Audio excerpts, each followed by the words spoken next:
Dua gelombang transversal bergerak pada medium yang sama, masing-masing dideskripsikan oleh dua fungsi gelombang, Y1 3 sin pi per 2x tambah 50 pi t, dan Y2 3 sin pi per 2x minus 50 pi t, Y1, Y2 dan X dalam satuan meter, dan T dalam satuan detik. Tentukan amplitudo hasil superposisi kedua gelombang.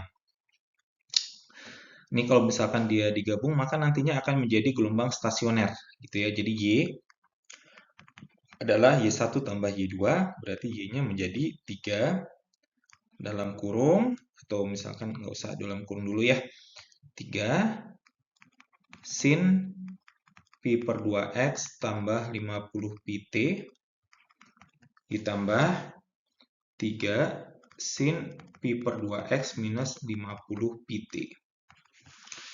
Ya, ini kemudian dijumlahkan, Y menjadi 3, sin tambah sin menjadi 2, sin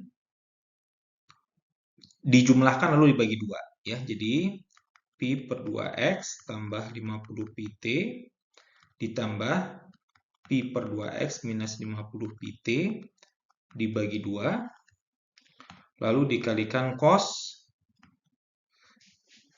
pi per 2x tambah 50 pi t dikurangi yang keduanya, pi per 2x minus 50 pi t, lalu dibagi 2. Sehingga hasilnya nanti menjadi 3 kali 2 menjadi 6 ya. 3 kali 2, 6. 6 sin, ya, yang pertama menjadi ini dicoret, lalu pi per 2x tambah pi per 2x dibagi 2 tetap menjadi pi per 2x. Yang kedua ini nanti akan saling menghilangkan yang pi per 2x-nya, 50 pi t minus negatif 50 pi t menjadi 100 pi t dibagi 2. Sehingga di sini tetap cos 50 pi t per 2. Ya. Sehingga nanti amplitudonya dihasilkan dari bagian yang depan sini, ya. Amplitudo dari gelombang berdiri, ya, atau gelombang stasioner adalah Y stasioner menjadi 6 sin pi per 2x. Seperti itu.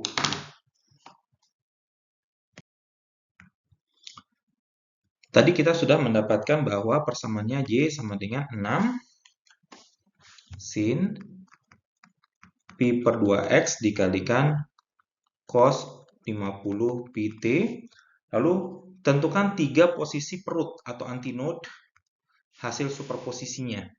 Maka posisi perut didapatkan ketika nilai sin pi per 2x-nya harus sama dengan 1. Ya. Plus minus 1, maaf. Plus minus 1. Ya, karena kadang dia di atas, kadang dia di bawah gitu ya. Jadi kalau kita lihat gelombang stasioner seperti ini, bagian perutnya itu adalah ketika dia bisa plus 1 atau dia bisa min 1, seperti itu ya posisi amplitudonya. Jadi sin pi per 2x sama dengan plus minus 1, berarti sin pi per 2x sama dengan, kalau dia plus 1, berarti sin pi per 2x-nya harus sama dengan pi per 2 ya ditambah 2πn. Ya, ditambah 2πn di mana n sama dengan 0, 1, 2, 3, dan seterusnya. Seperti itu. Kemudian, untuk yang sin pi per 2x sama dengan min 1, berarti sin pi per 2x harus sama dengan, supaya sinnya negatif 1 itu adalah 3pi per 2 tambah 2πn. Ya, n-nya 0, 1, 2, 3, dan seterusnya.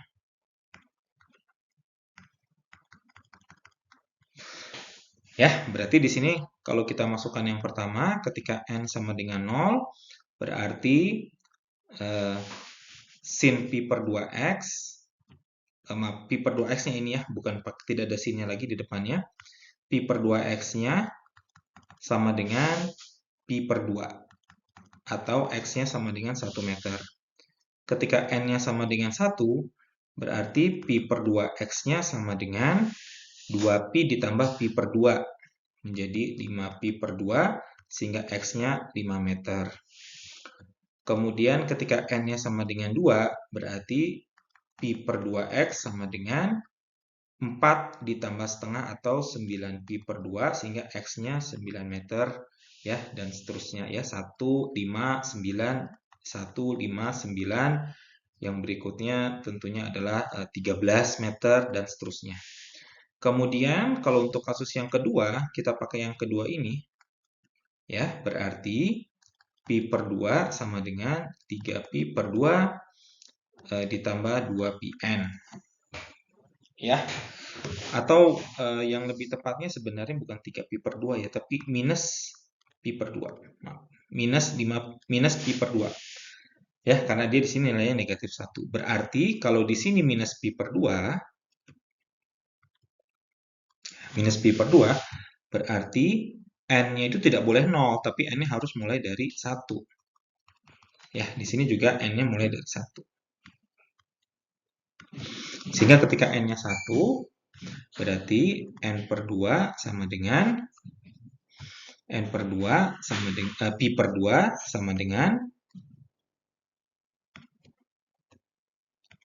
ya, pi per 2 sama dengan ketika n-nya 1 berarti 2 dikurangi setengah atau 3pi per 2 sehingga pi per 2x pi per 2x sama dengan ketika n-nya sama dengan 1 berarti dia akan bernilai sama dengan 3 meter. Ketika n-nya sama dengan 2, berarti px per 2 sama dengan 2 kali 2 dikurangi setengah atau 3 setengah berarti 7pi per 2. X-nya sama dengan 7 meter. Ya, ketika n-nya sama dengan 3, berarti 3 kali 2 dikurangi setengah. 6 kali setengah adalah 6 dikurangi setengah adalah 5 setengah gitu ya. Berarti px per 2 sama dengan 5 setengah atau 11pi per 2. Sehingga x-nya sama dengan 11 meter. Berarti kalau ditanya 3 antinode terdekat dengan x sama dengan 0, berarti tentunya adalah 1, 3, dan 5. Ya, jadi x-nya sama dengan 1, 3, 5 meter. Seperti itu. Gambarkan kurva Y dari hasil superposisi pada T sama dengan 20 milisecond dan 30 milisecond. Ya, jadi Y tadi kita tahu hasilnya adalah 6 sin pi per 2x dikalikan kosinus 50 pt.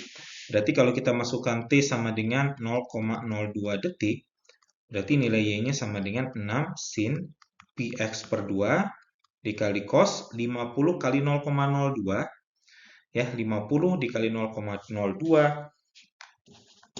kita akan mendapatkan sama dengan 50 kali 0,02 itu nanti akan didapatkan sama dengan 50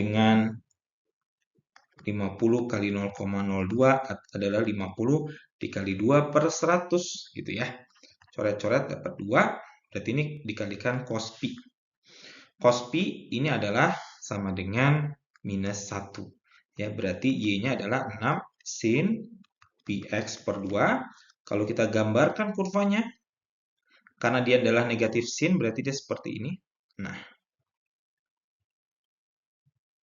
kemudian sumbu X-nya adalah X, sumbu Y-nya adalah Y, amplitudonya adalah 6. Ini min 6, atasnya adalah 6. Kemudian di sini untuk panjang gelombangnya kita bisa dapatkan dari 2pi per lambda sama dengan pi per 2. Ya, berarti lambdanya adalah 4 meter. Berarti ini 4, ini adalah 8, begitu. Maaf, salah. Ini saya keliru. Ya. Oke, karena dia min sin berarti dia seperti ini. Nah. Oke, maaf. Berarti di sini karena lambdanya 4, berarti di sini 4, di sini 8, di sini 2, di sini 6. Ya, seperti itu. Sedangkan untuk satu lagi, ketika T-nya sama dengan 0,03 detik, berarti Y sama dengan 6 sin px per 2 dikalikan cos 50 pi dikali 0,03. 50 dikali 3 per 100, ini coret dapat 2 menjadi, hasil ini menjadi 3pi per 2. ya menjadi 3pi per 2. Ya, 50 dikali 3 dibagi 100 ya. 50 kali 0,03 gitu ya. 50 kali 3 per 100 itu adalah 3 per 2. Sehingga di sini cos 3pi per 2 itu adalah 0, berarti Y-nya sama dengan 0, sehingga kalau saya gambarkan kurvanya, ini sumbu X, sumbu Y, akan kita dapatkan kurva yang dia lurus terus, ya. Karena Y-nya nilainya selalu 0, seperti itu. Untuk bentuk yang lebih rapinya, kita bisa lihat di sini, untuk kurva yang sebelah kiri adalah kurva Y sama dengan min 6, sin 0,5px, sedangkan untuk yang kanan tadi Y sama dengan 0 gitu ya, seperti itu.